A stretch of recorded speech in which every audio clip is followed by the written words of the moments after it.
Jingzhou शहर के बीचों बीच मैंने एक अप्लायंस रिपेयर शॉप खोली थी। दुकान के बाहर एक बड़ी सी साइन लगाई जिस पर लिखा था, हम हर चीज रिपेयर करते हैं, ऊपर से स्पेसशिप और स्पेस स्टेशन, नीचे तक एयरक्राफ्ट कैरियर और न्यूक्लियर सबमरीन। जो भी इलेक्ट्रिसिटी पर चलता है वो हमारे लिए कुछ नहीं। मुझे क्या पता था कि एक दिन सच में कोई मिलिट्री वाला आ धमकेगा। उस दिन मैं दुकान में बोर बैठा था, तभी अचानक एक बेहद एलिगेंट शार्पली ड्रेस्ड औरत ने दरवाजा धकेल कर खोला। उसके चेहरे पर एक अजीब सी गंभीरता थी, जैसे वो यहाँ मजाक करने नहीं आई थी। सर, क्या आप सच में सब कुछ रिपेयर करते हैं? बिल्कुल करते हैं, मैंने मुस्कुराते हुए कहा। Nuclear submarine, aircraft carrier, space station, बड़े ऑर्डर्स पर डिस्काउंट भी मिलता है। ऑनेस्टी की गारंटी है। तो बताइए, आपको क्या रिपेयर करवाना है, न्यूक्लियर सबमरीन या एयरक्राफ्ट कैरियर? वो मेरी बात सुनकर जरा भी नहीं मुस्कुराई। बिना एक पल गंवाए उसने अपना ब्रीफ केस टेबल पर रखा और खोल दिया। अंदर एक चीज थी जो दिखने में बैटरी जैसी लगती थी, लेकिन जैसे ही मेरी नजर उस पर पड़ी मैं सीधा होकर बैठ गया। वो केयरफुली प्रोटेक्टिव फोम में लिपटी हुई थी। उसके ऊपर माइक्रोस्कोपिक सर्किट्स थे, छोटे छोटे क्रिस्टल जो एक कॉम्प्लेक्स नेटवर्क में एक दूसरे से जुड़े हुए थे। अगले ही पल मेरा दिमाग एकदम अलर्ट हो गया। ये क्या है? एक लिथोग्राफी मशीन का कैलिब्रेशन सेंसर मॉड्यूल, उसने सपाट आवाज में कहा। एक एक्सपेरिमेंट के दौरान पावर ओवरलोड हो गया, सेंट्रल कार्बन नीडल अरे जल गई और टूट गई। हमारे प्रोजेक्ट टीम को इसकी तुरंत जरूरत है। उसका नाम था चेन किंच। वो लॉन्ग एकेडमी ऑफ साइंसेज में रिसर्चर थी। उस एक्सीडेंट की वजह से पूरा प्रोजेक्ट ठप पड़ गया था। देश के कई स्पेशलाइज्ड इंस्टीट्यूशंस पहले ही हाथ खड़े कर चुके थे कि इसे जल्दी रिपेयर करना नामुमकिन है। अगर वो पूरी तरह लाचार न होती तो इस छोटी सी अजीब दुकान में कभी कदम न रखती। मिस,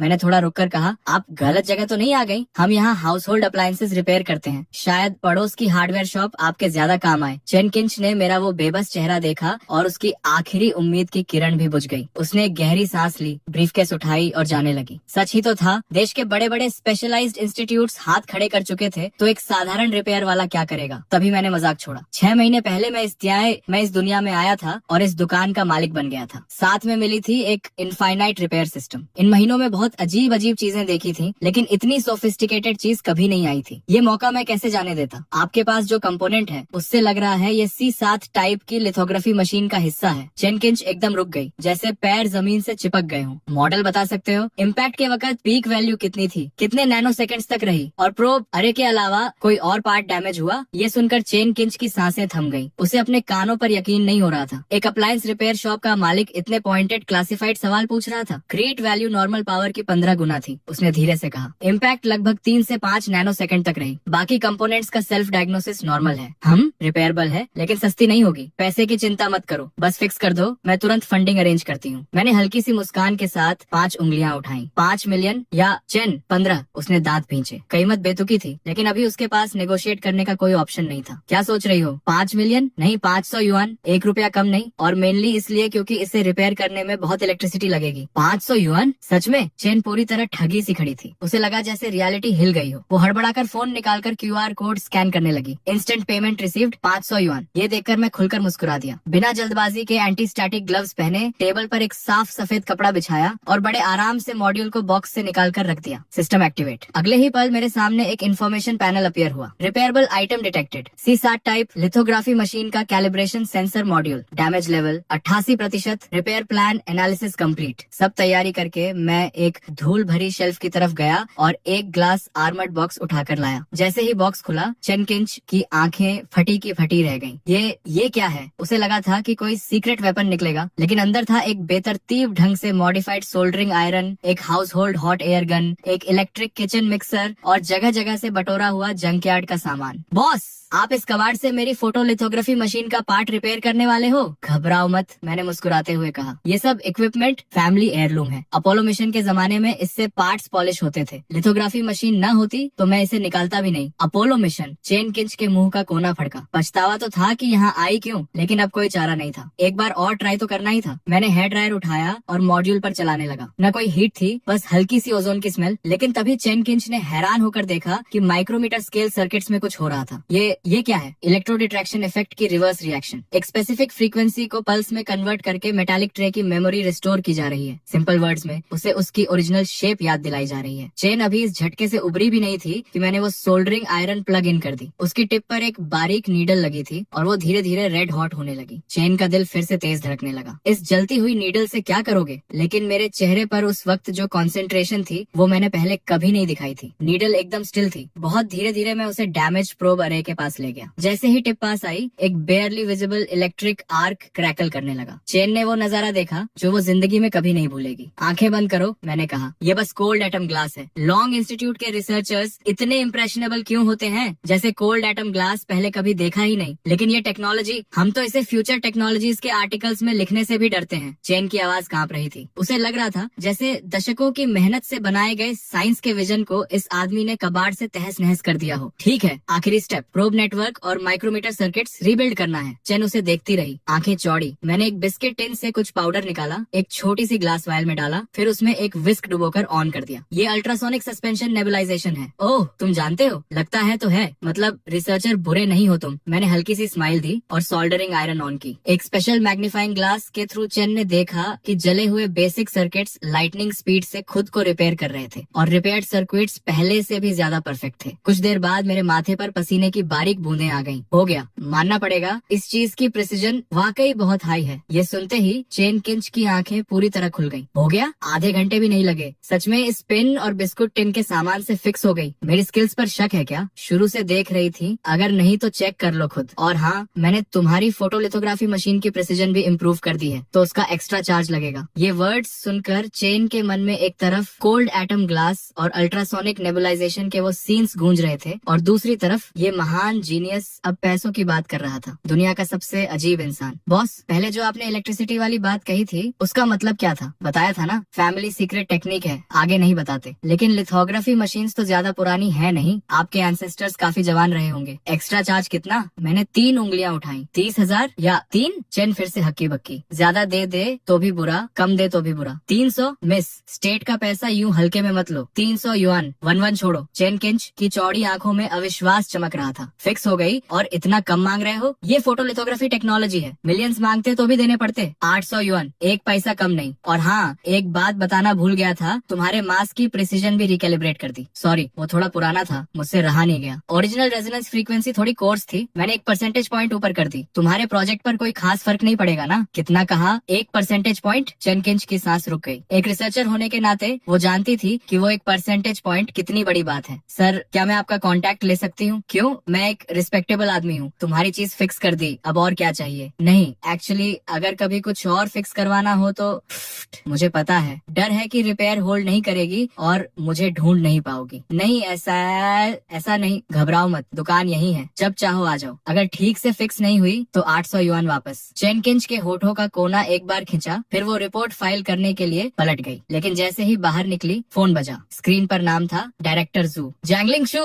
कहाँ हो तुम? मैंने फोटोलिथोग्राफी मशीन का मॉड्यूल रिपेयर करवाने को नहीं कहा था। डायरेक्टर, चिंता मत करो, फिक्स हो गई, वापस लेकर आ रही हूँ। फिक्स हो गई? कहाँ करवाई? एक अप्लायंस रिपेयर शॉप में। लाइन पर एक लंबी खामोशी छाई, फिर धीरे से आवाज आई, कहाँ हो? मैं खुद आता हूँ। सड़क पर रिसर्च इंस्टीट्यूट की कार तेज रफ्तार से भागी जा रही थी। जो का चेहरा सफेद पड़ा हुआ था, ब्रीफकेस गोद में पकड़ी थी, नसें तनी हुई थी। वो जानता था डायरेक्टर अब ब्लास्ट करेगा, लेकिन उसका दिमाग बार बार उस कबाड़नुमा टूल्स और उस अजीब दुकान वाले की तरफ जाता था। उसे लगा जैसे कोई हास्यास्पद सपना देख आई हो। इंस्टीट्यूट के गेट पर पहले से सारी प्रोजेक्ट टीम्स के रिसर्चर्स जमा थे। जैसे ही कार रुकी, भीड़ टूट पड़ी। लिंचू, क्या मॉड्यूल फिक्स हो गया? दिखाओ जल्दी, हमारा प्रोजेक्ट और नहीं रुक सकता। फिक्स हुई? शायद। या तो हुई या नहीं हुई, ये शायद क्या है? और कहाँ फिक्स करवाई? स्पेशलिस्ट एजेंसी ने तो महीनों लगने की बात कही थी। अप्लायंस रिपेयर शॉप में। पूरी भीड़ की सांसें थम गई। Appliance repair shop photolithography machine की? ये क्या नॉनसेंस है? जैंगलिंग शू, तुम्हारा दिमाग तो ठीक है ना? जैंगलिंग शू कांप रही थी, आंखों में आंसू आने वाले थे। बस, सब चुप। डायरेक्टर की आवाज ने सबको फ्रीज कर दिया। जैंगलिंग शू, कंफर्म करो, फिक्स हुई? वो ब्लैंक दिमाग से बस सिर हिला दिया। ठीक है, क्लीन रूम लैब 1 में ले जाओ, टेस्टिंग होगी। अगर फिक्स हुई तो कारनामा हो जाएगा, अगर नहीं हुई कोर्ट मार्टियल के लिए तैयार रहो। बस यही था। अब सारी उम्मीदें उस सीमिंगली अनरिलायबल दुकान वाले पर टिकी थी। क्लीन रूम लैब 1 के अंदर प्रोटेक्टिव सूट्स में टेक्नीशियंस ने बड़े ध्यान से मॉड्यूल को बॉक्स से निकाला और टेस्टिंग शुरू की। भगवान, ये सोल्डरिंग टेक्निक क्या है? रिपेयर्ड सर्किट्स तो बेहद खूबसूरत हैं। लगता है जैंगलिंग शू ने कोई ऐसा एक्सपर्ट ढूंढा जिसे हम नहीं जानते थे। ये तो ओरिजिनल फैक्ट्री से निकला हुआ लग रहा है। नहीं, रुको, ये ओरिजिनल से भी ज्यादा परफेक्ट है। रिपेयर का कोई निशान तक नहीं। तभी एक रिसर्चर ने चिल्लाकर कहा, ये मटेरियल सस्पिशियस है, इमीडिएटली एनालाइज करो। सर, हमारे डेटाबेस में ये मटेरियल नहीं है। डेटाबेस में नहीं है? 2026 हो गया है और अभी भी अननोन मटेरियल्स हैं दुनिया में। जल्दी पावर ऑन करो टेस्टिंग के लिए। जू अब अपनी एक्साइटमेंट छुपा नहीं पा रहा था। बड़े स्क्रीन पर एक एक करके ग्रीन मैसेजेस आने लगे। Power system self check complete, no anomalies. Internal logic unit check complete. Circuit test complete, values with within control range. हर अनाउंसमेंट के साथ कमरे में मौजूद हर इंसान का दिल एक धड़कन ज्यादा धड़क रहा था। जो मॉड्यूल फिजिकली डिस्ट्रॉयड घोषित हो चुका था वो एक एक वेरिफिकेशन प्रोसीजर पास करता जा रहा था। ये तो साइंटिफिक ही नहीं है, एक्यूरेसी टेस्ट रन करो। जो की बॉडी सुनने पड़ गई, वो चेयर में धंस गया जैसे सारी एनर्जी निकल गई हो। सर, वैल्यूज स्ट्रेन्स है। ये सुनते ही जो की मुट्ठियां भिंच गईं, हथेलियों का पसीना आस्तीन तक भिगो गया। तो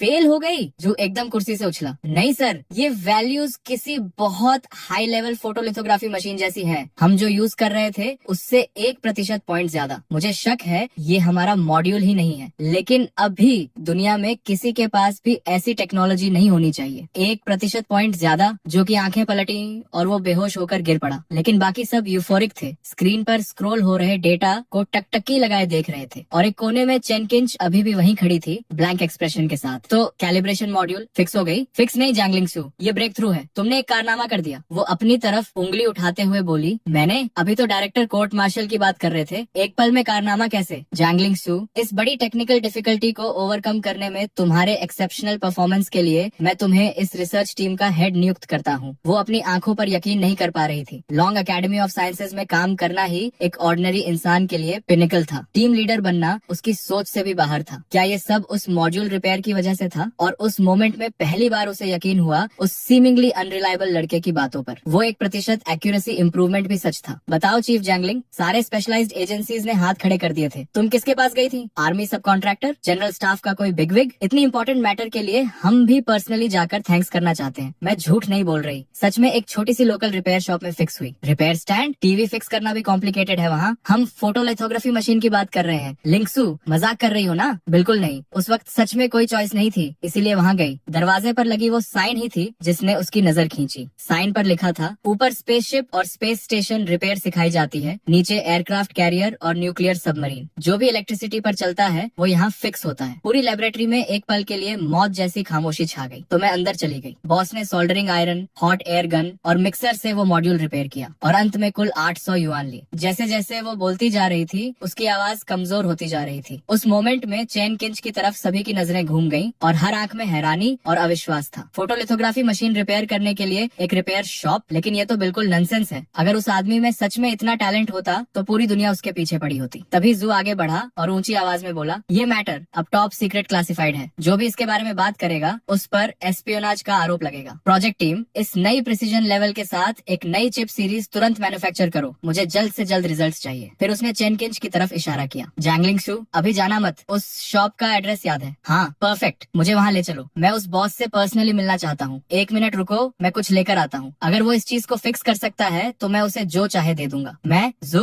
कुछ ही मिनट्स में जू भागते हुए आया, लेकिन जो चीज उसके हाथ में थी उसे देखकर चेन किंच का दिल एक बीत रुक गया। ये तो नन सैटेलाइट नेविगेशन सिस्टम चिप है। आप उसे ये दिखाने जा रहे हो? क्या ये रिपेयर भी हो सकती है? थोड़ी देर बाद दोनों कार से मेरी शॉप पर पहुंचे। चेन किंच अंदर आते ही फेमिलियर अंदाज में बोली, बॉस, काफी दिनों बाद इस बार कोई और भी साथ लाई हूँ। कोई झगड़ा करने आया है? नहीं बॉस, गलत मत समझो। आपने जो डिवाइस रिपेयर किया था वो परफेक्टली काम कर रही है। ये मेरे एक एल्डर हैं। इन्होंने सुना है कि आप बहुत टैलेंटेड हो, कुछ दिखाना चाहते हैं आपको। अच्छा, झगड़ा नहीं है तो ठीक है, आओ, लॉयल कस्टमर हो तो ये फेवर कर देता हूँ। दिखाओ क्या लाए हो। जू ने शॉप में घुसते ही आसपास असेस करना शुरू कर दिया था। जगह उसकी कल्पना से भी ज्यादा डेलिपेटेड थी। उसने सोचा था कि इतनी कॉम्प्लेक्स डिवाइसेस रिपेयर करने वाली जगह पर कम से कम प्रोफेशनल इक्विपमेंट तो होगा, लेकिन यहाँ कोई स्पेशलाइज्ड इक्विपमेंट नहीं था, बल्कि ये तो किसी ऑर्डिनरी रिपेयर शॉप से भी ज्यादा पुराना और अजीब था। मेरी बात सुनकर जू ने ब्रीफकेस खोली। बॉस देखो, क्या ये रिपेयर हो सकती है? मैंने चिप उठाई और देखने का नाटक किया। असल में मेरे दिमाग में सिस्टम चिल्ला रहा था, सिस्टम सिस्टम स्कैन करो अभी।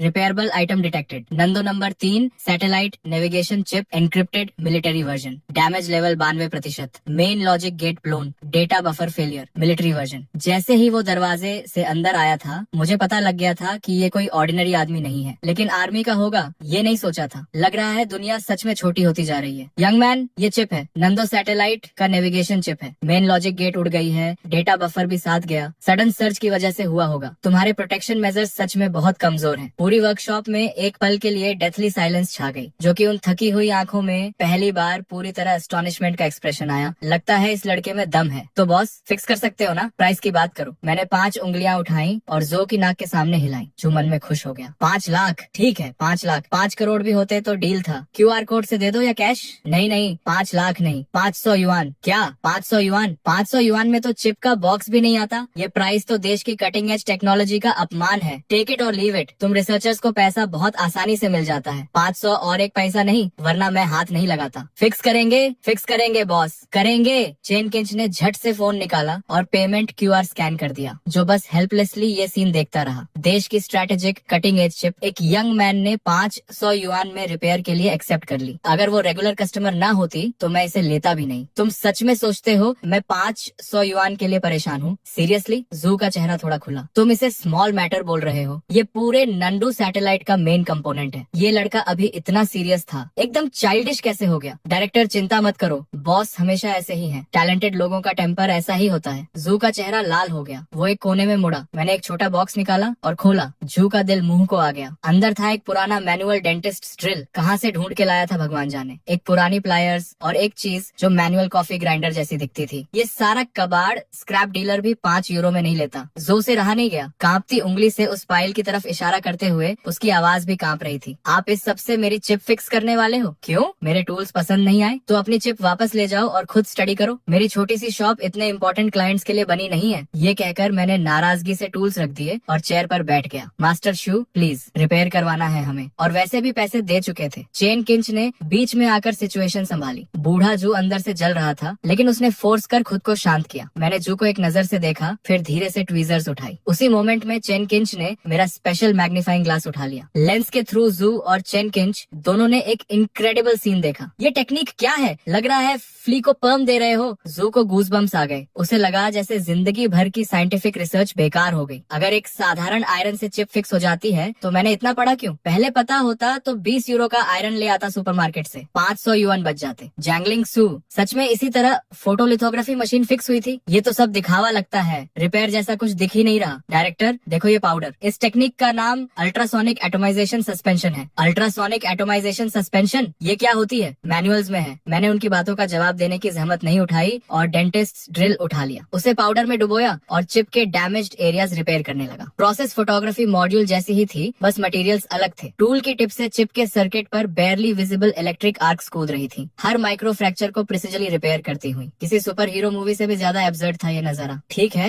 हो गया, लेकिन ये नंदो सैटेलाइट नेविगेशन चिप थी, इतने कम टाइम में रिपेयर हो गई? किसी स्पेशलाइज्ड इंस्टीट्यूट में तो रिपेयर प्लान बनाने में ही महीने लग जाते। और क्या करूं? ड्रम्स बजाऊं? रिबन कटिंग सेरेमनी करूं? डायरेक्टर साहब स्पीच दें? जो को गाली देने की जबरदस्त इच्छा हुई। लड़के में टैलेंट तो कमाल का है, लेकिन जबान सांप जैसी है। एक ही लाइन में दम निकाल दिया। उसने देखा मैं कैजुअली टूल्स बॉक्स में फेंक रहा हूँ, जैसे अभी कोई टोस्टर फिक्स किया हो जो ऑन नहीं हो रहा था। इतना नॉनशलेंट। एक बड़ी सी अब्सर्डिटी की लहर जू को डुबो गई। मैं पागल हो गया हूँ या सपना देख रहा हूँ? ये कैसे पॉसिबल है? जू का चेहरा स्केरलेट हो गया। सांस लेने में भी तकलीफ हो रही थी। डायरेक्टर ठीक हो? बस एक छोटी सी चीज फिक्स की है, यहाँ मर मत जाओ, मुझे इस शॉप से रोजी रोटी चलानी है। नहीं ठीक हूँ। जू कंपोजर वापस लाने की कोशिश कर रहा था। डायरेक्टर आदत डालनी पड़ेगी, बॉस का यूजुअल प्रोसीजर यही है। Usual procedure? जीजेंग एक्सू, तुम्हें अंदाजा है मुझे कितना शौक लगा है ये देखकर? पूरी एकेडमी के सैकड़ों एक्सपर्ट्स जो प्रॉब्लम सॉल्व नहीं कर पाए, इसने पुरानी डेंटिस्ट ड्रिल और एक हेयर क्लिप से फिक्स कर दी। ग्रैंडपा तुम्हारी चीज फिक्स हो गई। वैसे मंथली सिग्नेचर एल्गोरिदम थोड़ा बेसिक था तो मैंने उसे इम्प्रूव कर दिया। लोअर लेवल पर केजेस की संख्या भी कम थी, लेआउट भी ठीक नहीं था, वो भी फिक्स कर दिया। बच्चों का खेल। मैंने एक लंबी सांस ली। मेरा इरादा था जू से एक्स्ट्रा 200 युआन मांगने का, लेकिन वो पहले ही हांफने लगा था तो छोड़ दिया। बूढ़े को तकलीफ नहीं देनी थी। इतने कम टाइम में चिप फिक्स ही नहीं की,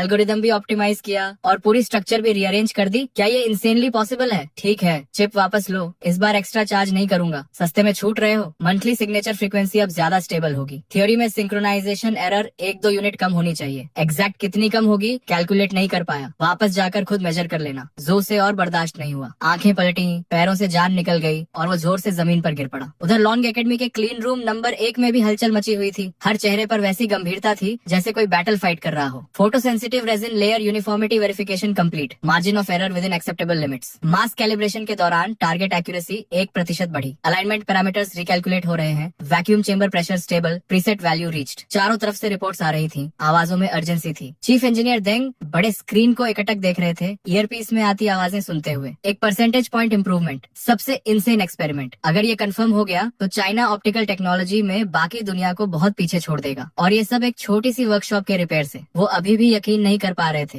एक्सपोजर प्रोसीजर लॉन्च करो, डेंग ने इंटरकॉम पर फाइनल ऑर्डर दिया। एक लो हम सुनाई दी और मशीन स्टार्ट हुई। सबने सांसें रोक ली। ये मोमेंट ऑफ ट्रूथ था। डेटा स्क्रीन पर फ्रैंटिकली स्क्रॉल हो रहा था। हर कैरेक्टर जैसे अपनी अलग हार्ट बीट से पल्स कर रहा था। Exposure complete, sharp reveal, drawing, हर स्टेप टेक्स्ट बुक परफेक्ट था। जब रोबोटिक आर्म ने वो गोल्डन वेफर जिस पर अनगिनत लोगों की उम्मीदें टिकी थी टेस्ट टेबल पर रखा तो डेंग का दिल रुकते रुकते बचा। Perfect test result, all units and parameters normal, structure intact, effective accuracy increased by 1.2%। पूरी लेबोरेटरी में सन्नाटा छा गया। सब वुडन स्टैचूज बन गए। हमने कर दिया, हमने कर दिया, भगवान मैं सपने में तो नहीं हूँ। सब हंसने लगे लेकिन आंसू झरने की तरह बह रहे थे। डेंग ब्लैंक नजरों से स्क्रीन को देखते रहे। उनका पूरा बॉडी अनकंट्रोलेबली कांप रहा था। इतने सालों की पढ़ाई, इतना नॉलेज और एक अप्लायंस रिपेयरमैन ने उसे पल भर में धूल में मिला दिया। उसी वक्त यूक्सिया के टॉप लीडर्स की मीटिंग रूम में माहौल बेहद भारी था। 10 मीटर से लंबी कॉन्फ्रेंस टेबल पर देश के सबसे इन्फ्लुएंशियल साइंटिस्ट्स बैठे थे। सबने जू की रिपोर्ट पढ़ी है ना? तो क्या लगता है? सॉम मिन्योन ने टेबल पर टैप करते हुए कहा। उनकी आवाज में एक दबी हुई एंगर थी। टेबल पर लॉन्ग एकेडमी के 7वीं इंस्टीट्यूट की नई रिपोर्ट रखी थी। कोई बात करने की जरूरत नहीं, जो चाहे कर रहे हैं। C7 फोटोलिथोग्राफी मशीन का कैलिब्रेशन मॉड्यूल, ये तो सिस्टम का हार्ट है। पूरी दुनिया में गिनती के कंट्रीज हैं जो इसे रिपेयर कर सकते हैं और इन्होंने एक अप्लायंस रिपेयरमैन को दे दिया। क्या फोटोग्राफी मशीन को टीवी समझ रखा है? डीन यान ने मुट्ठी टेबल पर मारी और उठ खड़े हुए। चेहरा गुस्से से लाल था। मैं डीन यान से सहमत हूँ और ये रिपोर्ट में एंसेस्ट्रल नो हाउ और कॉमन पीपल का मास्टर क्या बकवास है। लगता है कोई शिवलरिक रोमांस पढ़ रहे हूँ। मेरी राय में जो इतने प्रेशर में है कि हेलुसिनेट कर रहे हैं। सालों से वेस्टर्न कंट्रीज हमारा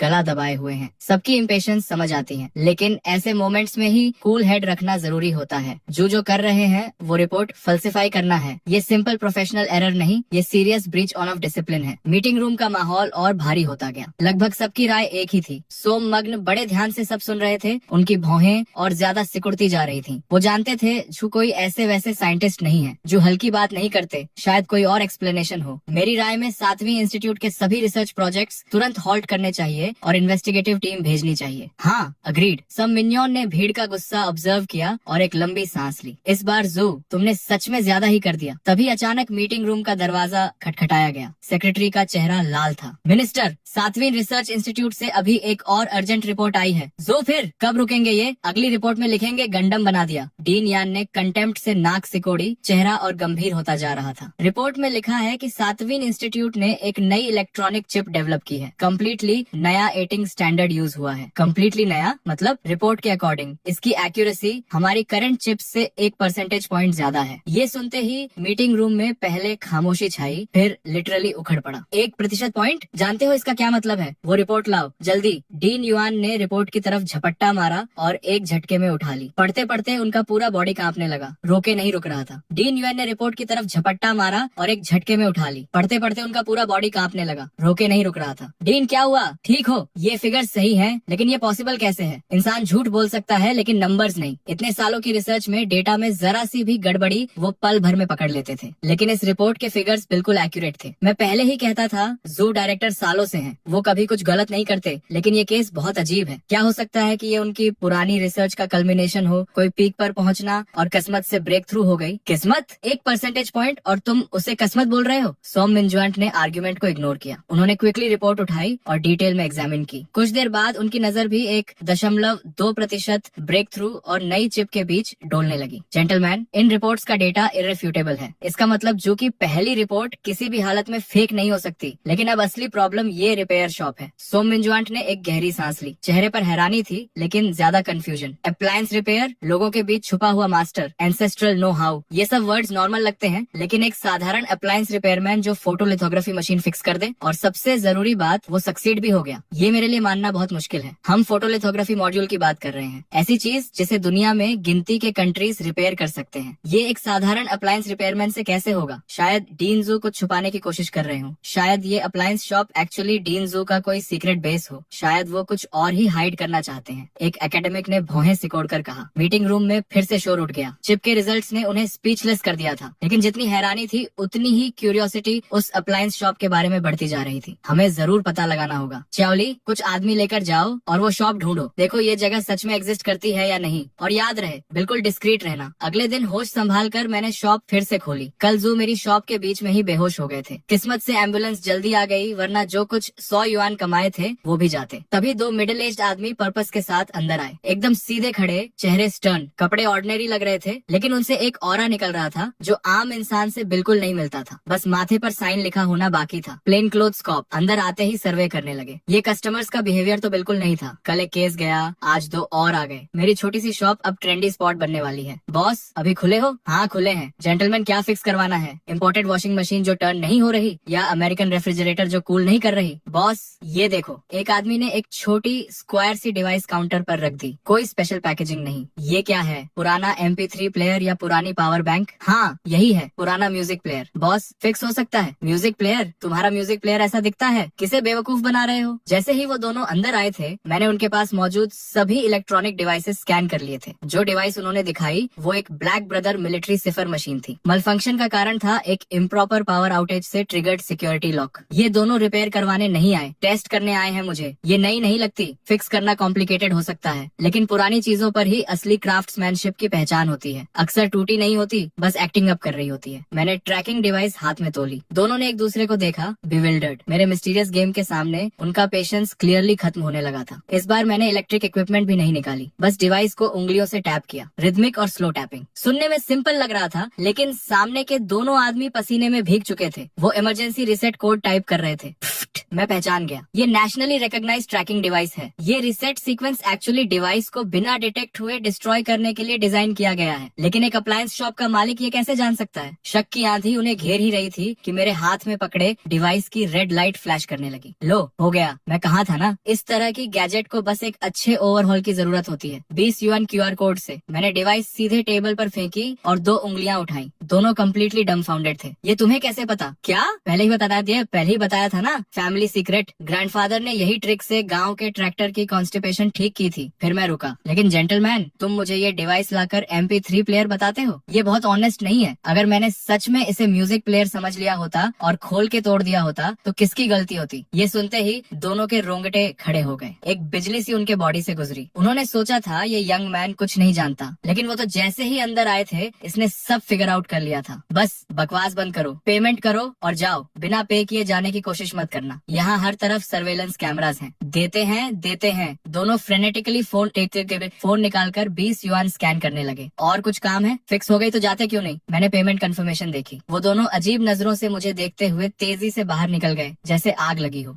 लेकिन शॉप से थोड़ी दूर जाते ही दोनों कार में बैठ गए और गहरी सांस ली। सर, हम बोल रहे हैं, क्या वो शॉप एग्जिस्ट करती है? हाँ, शॉप डेफिनेटली एग्जिस्ट करती है। बस ये आदमी थोड़ा क्रीपी है, जितना हमने सोचा था उससे कहीं ज्यादा। जैसे ही हम थ्रेशोल्ड पर गए, उसके ट्रैप में आ गए। उसने तुरंत समझ लिया क्या फिक्स करवाना है, और वो एनक्रिप्टेड अनलॉकिंग मेथड भी जानता है। हमारा एनक्रिप्टेड अनलॉकिंग मेथड। ये कैसे पॉसिबल है? ये microphone top of the line है। नेशंस के बीच एस्पेनाज ऑपरेशंस काउंटर करने के लिए स्पेसिफिकली डिजाइन की गई है। मिनिस्टर, मैं जो कह रहा हूँ वो सच है। इस रिपेयर शॉप का ओनर बहुत सस्पिशियस है। इस तरह एक्सप्लेन करना कॉम्प्लिकेटेड है। ठीक है, दोनों अभी घर जाओ। हॉस्पिटल के डिसइंफेक्टेंट की स्मेल जो के नथुनों में भर गई। हार्ट मॉनिटर की फेंट स्टेडी बीप गूंज रही थी। सर, आँख खुल गई। चिप, मेरी चिप कहाँ है? चिप यहाँ है। छोटा केस झट से उनके पास लाया गया। जू ने जल्दी से चिप देखी, सेफ और साउंड। दिल की धड़कन आखिरकार नॉर्मल हुई और एक राहत की सांस निकली। मुझे हॉस्पिटल से जाना है। डॉक्टर ने कहा है अभी कंडीशन अलाउ नहीं करती, रेस्ट चाहिए। इम्पॉसिबल, ये क्रूशियल मोमेंट है, मुझे निकलना ही होगा। जो जिद से उठ खड़े हुए और जल्दी से कपड़े पहने। नंदो सैटेलाइट चिप को सीने से लगा लिया। कभी ये सिर्फ स्क्रैप मेटल का ढेर था, लेकिन अब ये उनकी सबसे कीमती चीज थी। कार लाओ, अभी चलते हैं। थोड़ी देर बाद 7वीं रिसर्च इंस्टीट्यूट की बिल्डिंग सामने आई। कई सिक्योरिटी चेक पॉइंट्स पार करके कार एडमिनिस्ट्रेशन बिल्डिंग के सामने रुकी। जैसे ही कार रुकी, एक व्हाइट कोट पहने रिसर्चर घबराए हुए चेहरे के साथ दौड़ता हुआ आया। क्या हुआ? डायरेक्टर, सेंट्रल सिस्टम्स से लोग आए हैं, अभी लैब में हैं। Central systems? इतनी अचानक? 7वीं रिसर्च इंस्टीट्यूट में इंस्पेक्शन के लिए आए थे। फोटोलिथोग्राफी मशीन के लिए डेवलप की गई नई प्रिसीजन चिप, जो 1% ज्यादा एक्यूरेट है। शायद उन्हें यकीन नहीं हुआ तो पर्सनली देखने आ गए। क्या कहा? 1% ज्यादा प्रिसीजन वाली चिप कंप्लीट हो गई। ये सुनते ही जो की आंखें लगभग निकल पड़ी। हाँ, कंप्लीट हो गई। आप और टीम लीडर जो के जाने के कुछ देर बाद ही हम सक्सेस हो गए। परफेक्ट। लेकिन रिपोर्ट सबमिट करने की ऑथराइजेशन किसने दी? रिपोर्ट तभी सबमिट होती है जब पूरा कॉन्फिडेंस हो। चिप अभी बैरली कंप्लीट हुई है और इन्होंने रश करके सेंट्रल सिस्टम सिस्टम को भेज दी। अगर कोई लास्ट मिनट अनफोर्सीन इवेंट आया तो ये साइंटिफिक डेटा और मिलिट्री इंटेलिजेंस फॉल्सिफाई करना होगा। हाई ट्रेजन जितना सीरियस क्राइम। ये ट्रबल ढूंढ रहे हैं क्या? बस सभी प्रोजेक्ट मेंबर्स को अभी बुलाओ। जो भी न्यू चिप डेवलपमेंट में था सब लैब में इकट्ठा हो। जो ने मुड़कर लैब की तरफ दौड़ लगा दी। विशाल क्लीन रूम में एक ग्रुप खड़ा था। फोटो लिथोग्राफी मशीन के आसपास जमा होकर इशारे करते हुए बात कर रहे थे। आगे था यान सेंट्रल सिस्टम के टॉप पर। कैलिब्रेशन मॉड्यूल का फीडबैक लूप मैक्सिमम तक ऑप्टिमाइज हो गया है। ऑप्टिकल पार्ट कंपेंसेशन भी कम्प्लीटली रीडिजाइन हुई है। ये टेक्नोलॉजी का सच में कमाल है। और सबसे इम्प्रेसिव बात यह है कि ये सारी ऑप्टिमाइजेशंस एग्जिस्टिंग आर्किटेक्चर पर इम्प्लीमेंट हुई है, एक भी बेसिक प्रोटोकॉल बदले बिना। ये कैसे पॉसिबल है? डायरेक्टर जू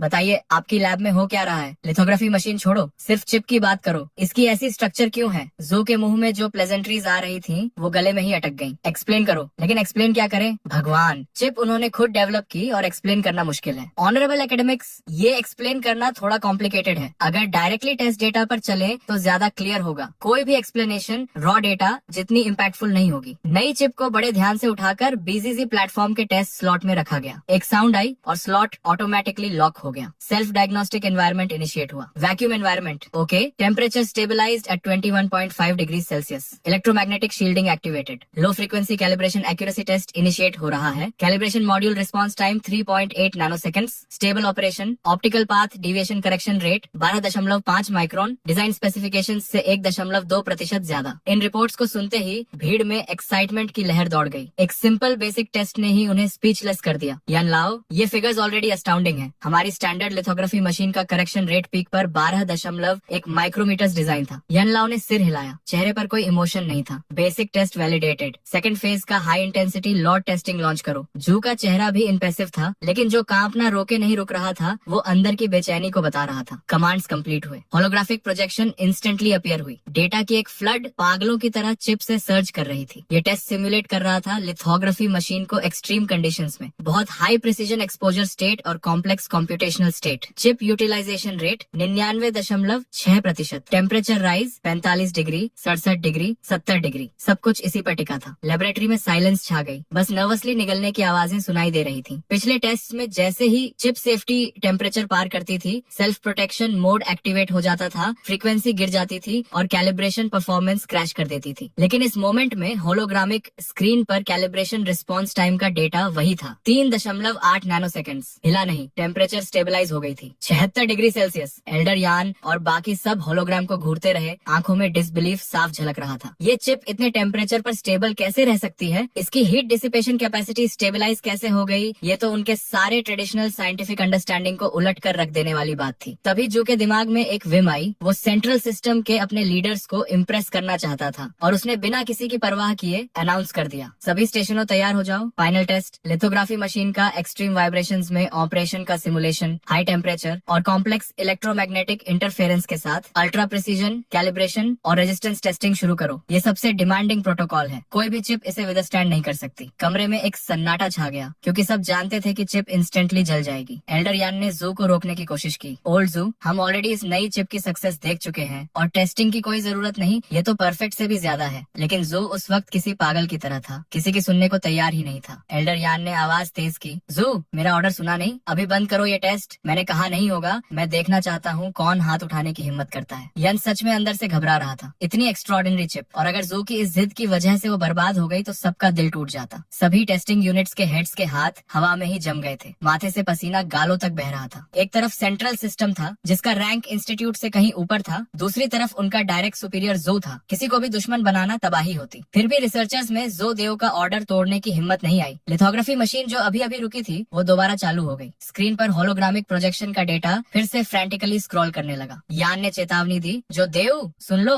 अगर ये एक्सपेरिमेंट फेल हुआ तो कोर्ट मार्टियल के लिए तैयार रहो। लेकिन देव ने जैसे सुना ही नहीं। एल्डर यान की आंखें स्क्रीन पर जमी थी। कैलिब्रेशन डिविएशन रेट का डेटा ऊपर नीचे उछल रहा था। मतलब चिप एक्सट्रीम कंडीशंस में भी ऑप्टिकल पाथ कैलिब्रेशन मेंटेन कर रही थी। तभी अचानक होलोग्राफिक प्रोजेक्शन पर फाइनल डिविएशन रेट आया और वो था जीरोस की एक पूरी लाइन। 0 division, 0 error. पूरे कमरे में जैसे वक्त रुक गया। सबकी आंखें फटी की फटी रह गई। क्या मैं सपना देख रहा हूँ? फिर से टेस्ट करो। एल्डर यान का चेहरा लाल हो गया था। दांत इतने जोर से भींचे हुए थे कि पीसने की आवाज कमरे में सुनाई दे रही थी। वो पागल बूढ़ा इस चिप को बर्बाद करके ही दम लेगा। लेकिन इस बार टेक्नीशियंस ने 1 सेकंड भी नहीं लगाया। होलोग्राफिक प्रोजेक्शन रीस्टार्ट हुई और रिजल्ट फिर 0, 1 बार, 2 बार, 3 बार, हर बार 0। भगवान, 5 बार। हमारी पुरानी चिप्स तो एक बार भी नहीं झेल पाती थी। जोदो पूरी तरह गलत साबित हो गया था और ये सोचकर तो और ज्यादा हैरानी होती थी कि इस चिप को एक अप्लायंस रिपेयरमैन ने फिक्स किया था। ये किसी मिरेकल से कम नहीं था। एल्डरयान खुद को रोक नहीं पाया। डायरेक्टर जू, आखिर कहाँ से ढूंढा है तुमने उस जीनियस को जो लिथोग्राफी मशीन को इस हद तक यूज कर सकता है? जू ने शांति से पूछा। काफी है डीन यान, हमारी चिप आपके स्टैंडर्ड्स पर खरी उतरी? यान ने माथा झुकाते हुए कहा। बिल्कुल काफी है डायरेक्टर जू, बहुत ज्यादा काफी है। और वो कोर्ट मार्शल वाला प्रपोजल? इस बार जो को थोड़ा पेटी जरूर लगा, लेकिन सच यही था कि ड्रैगन कंट्री का 7वां रिसर्च इंस्टीट्यूट कुछ भी नहीं है। तो सेंट्रल सिस्टम के लोग यहाँ आए ही क्यों? क्या इसीलिए नहीं कि उन्हें खुद पर भरोसा नहीं था?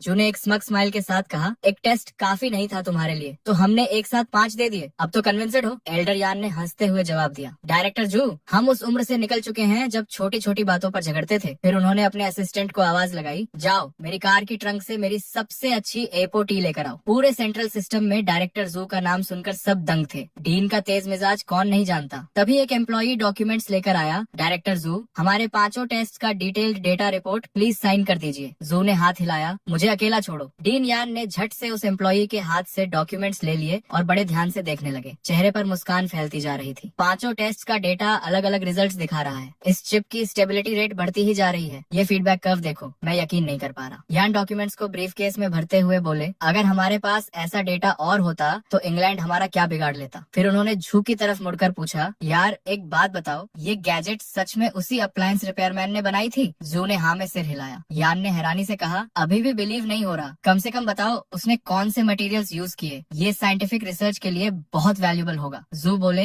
ठीक है, उस बॉस को कॉल करता हूँ, सब चुप रहो। जू ने नंबर डायल किया। हेलो बॉस, मैं चैन किंग्स का अंकल हूँ, उस दिन रिपेयर के लिए आया था, याद है? दूसरी तरफ से आवाज आई, अरे तुम हो, ठीक हो गए? कॉल किस लिए? पैसे मांगने? जू ने जल्दी से कहा, नहीं नहीं, गुड न्यूज देने के लिए। जो फोटोग्राफी मशीन का मॉड्यूल रिपेयर किया था वो परफेक्टली काम कर रहा है। बॉस ने फ्लैट टोन में कहा, तो कोई नई बात बताओ, मुझे पता था। जो ने पूछा, वो आपने क्या यूज किया था उसमें? बॉस ने बेफिक्री से जवाब दिया, एक ऑर्गेनमा जार का लिड था, उसे पाउडर में पीसकर वेल्डिंग में यूज किया। एक्चुअली सोचा था एक एनिमल शेप्ड बिस्कुट टिन का लिड लूंगा, तुमसे कुछ 100 युआन ही लिए। दोस्त का भाव समझो। ये सुनकर कमरे में मौजूद सब लोग बिल्कुल स्पीचलेस हो गए। एक ऑर्गेनमा जार के लिड से फोटोग्राफिक टेक्नोलॉजी मास्टर हो जाती है। हॉट सॉस बेचने वाले ब्रांड की टेक्नोलॉजी इतनी एडवांस्ड है। यान हंसते हंसते बोले, channel boss, photography machine repair करने के तरीके तो कमाल के हैं तुम्हारे। पहली बार लगा कि फोटोग्राफी मशीन इतनी लो एंड चीज है, किसी भी लिड से काम चला लेते हो। तभी बॉस की आवाज आई, बहुत बिजी हूँ, नेबर आंट लियो का इंडक्शन कुकटॉप फिक्स करना है, उन्हें खाना बनाना है, बस अब और कोई प्रॉब्लम नहीं। और कॉल कट गई। पूरी लेबोरेटरी में डेथली साइलेंस छा गई। किसी ने पूछा, बॉस ने आखिर में क्या कहा? जू ने मुश्किल से जवाब दिया, कहा कि नेबर मिसेज लियो को खाना बनाना है, इसलिए इंडक्शन कुकटॉप रिपेयर करने जाना है। खाना बनाने के लिए? जू ने खाली आंखों से दोहराया और अगले ही पल वो स्टिफ होकर मुंह के बल गिर गए। सब चिल्लाए, एम्बुलेंस बुलाओ। कोई 10 मिनट बाद वो हॉस्पिटल रूम में थे। डॉक्टर ने बाहर आकर बताया, कोई सीरियस बात नहीं, बस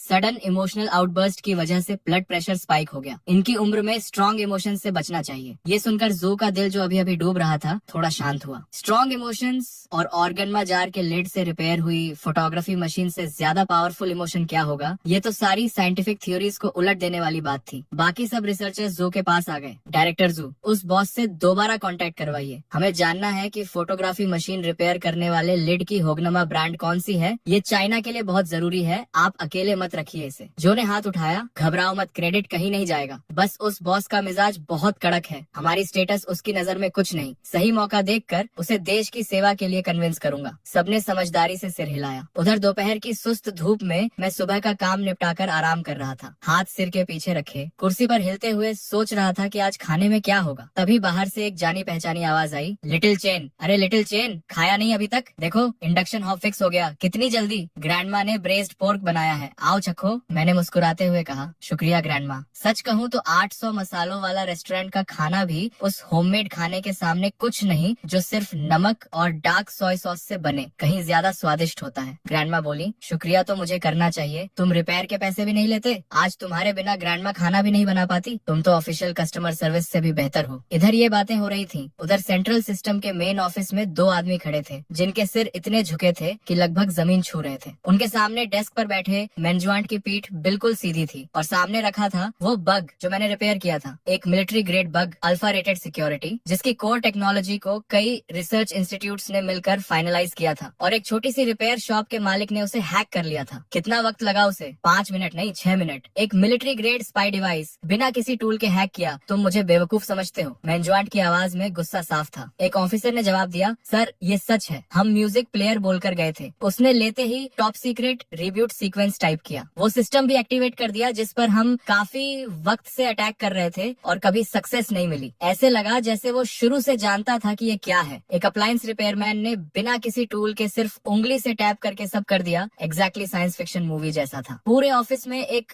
भारी खामोशी छा गई। मैन जॉइंट ने कुर्सी पर टेक लगाई, आंखें बंद की, सांसें स्टेडी थी लेकिन दिमाग तेजी से चल रहा था। उस शॉप में कुछ स्पेशल था? नहीं सर, बिल्कुल ऑर्डिनरी रिपेयर शॉप थी। तेल के दाग, हर तरफ स्पेयर पार्ट्स, बेहद मेसी। हमने कई बार इंस्पेक्ट किया, कोई सीक्रेट कंपार्टमेंट नहीं, कोई हाईटेक इक्विपमेंट नहीं। मैन जॉइंट ने गहरी सांस ली, चेहरे पर डिसअपॉइंटमेंट था। जो इंसान इतनी आसानी से इसे डिसाइफर कर सके वो एक मेसी रिपेयर शॉप में बैठा हो, ये बात अपने आप में बहुत स्ट्रेंज है। या तो ये जू का हिडन एसेट है। फिर उन्होंने खुद ही आइडिया खारिज किया, नहीं, अगर जू का एसेट होता तो जू कभी बताता नहीं। तभी ऑफिस का दरवाजा जोर से खुला। डायरेक्टर सोने, जल्दी देखिए, जो झूठ नहीं बोल रहा था, 1% एक्यूरेसी सच है। मैन जॉइंट ने डॉक्यूमेंट लिया, नजर डाली और तुरंत माथे पर बल पड़ गए। ये रिपोर्ट डी न्यान ने 7वीं रिसर्च इंस्टीट्यूट से भेजी है। डायरेक्टर सोने, इस रिपोर्ट के साथ हम दुनिया को चाइना की ऑप्टिकल टेक्नोलॉजी में ब्रेक थ्रू अनाउंस कर सकते हैं। और डी न्यान तुम्हारे साथ नहीं आए? डी न्यान हॉस्पिटल में है। हॉस्पिटल में? क्या हुआ? बीमार नहीं है, बस रिपोर्ट देखकर इतने एक्साइटेड हो गए कि बेहोश हो गए। डॉक्टर ने कहा। एक्साइटमेंट स्पाइक से ब्लड प्रेशर बढ़ गया। सोने बिल्कुल स्पीचलेस रह गए। लगता था वो दिन आ ही गया था जब चाइना वेस्टर्न ब्लॉकेट तोड़ने वाला था। तभी डेस्क पर फोन बजा। हेलो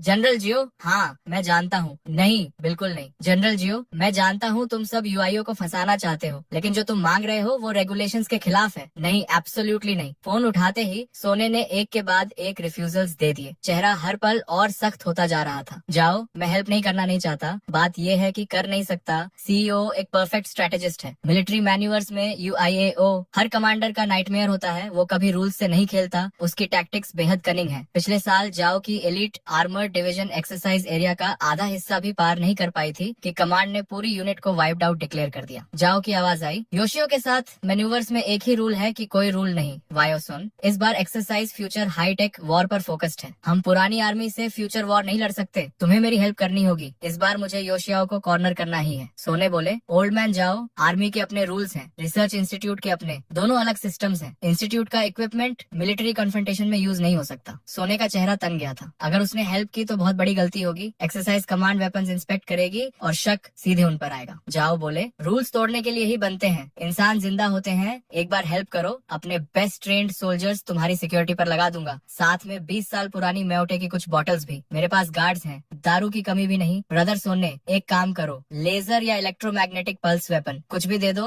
लैब का कोई प्रोटोटाइप जिसमें थोड़ी सी भी पोटेंशियल हो, बस इतना काफी है। जाओ की आवाज में लगभग गिड़गिड़ाहट थी। सोने के माथे पर पसीना आ गया। वो जानते थे कि ये मैन्यूवर्स आर्मी के लिए कितनी जरूरी थी। तुमसे इक्विपमेंट लिया तो एक्सरसाइज का कोई मतलब नहीं रहेगा, ये तुम्हें टफ बनाने के लिए है। जाओ बोले, ब्रदर योशियाओ की टैक्टिक्स को ट्रेनिंग कह रहे हो तुम? Hypersonic missiles, drone launches, exactly science fiction जैसा है। मेरे रेडार्स डिटेक्ट भी नहीं कर पाते और कमांड बोल देती है एक्सरसाइज खत्म। अगर सच में नहीं दे सकते तो कम से कम प्रिसीजन गाइडेंस चिप्स दे दो, मैं खुद वॉरहेड्स पर इंस्टॉल कर लूंगा। जनरल जाओ, ये प्रिंसिपल की बात है। मिनिस्टर सोने, आप तो सच में रोल मॉडल हैं, तो फिर मेरी लाश उठाने आ जाना। जाओ ने फोन पटक दिया। सोने हाथ में साइलेंट रिसीवर लिए बैठे रहे। इस बार उन्होंने सच में जाओ को नाराज कर दिया था। उधर रिसर्च इंस्टीट्यूट 7 की लैब में मशीन्स की गुनगुनाहट के बीच लैब कोट्स में रिसर्चर्स इधर उधर भाग रहे थे। एक रिसर्चर ने दूसरे से पूछा, डायरेक्टर जू इस बार क्या कर रहे हैं? पता नहीं, सुना है नुओ 3 रिपेयर करवाई है, उसकी परफॉर्मेंस टेस्ट करनी है। नंदो 3? लेकिन वो तो स्पेस प्रोग्राम का अबैंडन्ड प्रोजेक्ट था। डायरेक्टर जू ने कहाँ से रिपेयर करवाया? वही रिपेयर शॉप तो नहीं होगी? वो शॉप सच में रोडो 3 जैसी चीज भी फिक्स कर सकती है? सब थोड़े बिलीवर्ड थे। उस मिस्टीरियस रिपेयर शॉप के आने के बाद से उनका वर्कलोड जैसे कभी खत्म ही नहीं होता था। पहले मशीन्स को थोड़ा ब्रेक मिलता था, अब नॉन स्टॉप काम था। तभी किसी ने आवाज लगाई, ये क्या बातें कर रहे हो, जल्दी करो,